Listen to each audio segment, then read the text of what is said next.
से मैं खेद व्यक्त करता हूं। साथियों, गुजरात एक ऐसी भूमि है जिसने देश को विचार भी दिए हैं और विचारधारा भी दी है और नेतृत्व भी दिया है। यह वह धरती है जहां महर्षि दयानंद सरस्वती ने सामाजिक जागरण की मशाल जलाई, जहां सरदार वल्लभ भाई पटेल ने देश को एकता के सूत्र में बांधने का कार्य किया, और इसी गुजरात में श्री नरेंद्र मोदी जी जैसा एक दूरदर्शी नेतृत्व दिया जो इस देश की राजनीति में विकास और राष्ट्रहित की एक नई परिभाषा गढ़ने में कामयाबी हासिल की है।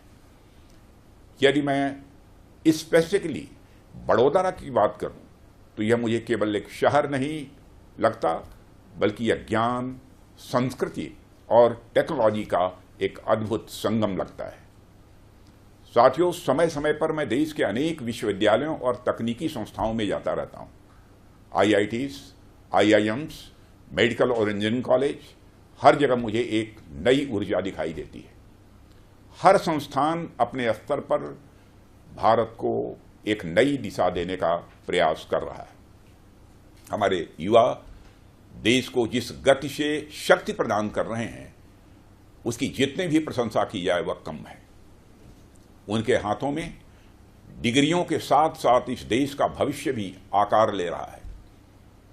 लेकिन आज मैं जिस संस्थान के स्टूडेंट से इंटरैक्ट कर रहा हूं, यह अपने आप में एक विशेष संस्थान है। यह संस्थान उन संस्थानों में नहीं आता जिन्हें हम आमतौर पर परंपरागत विश्वविद्यालय कहते हैं।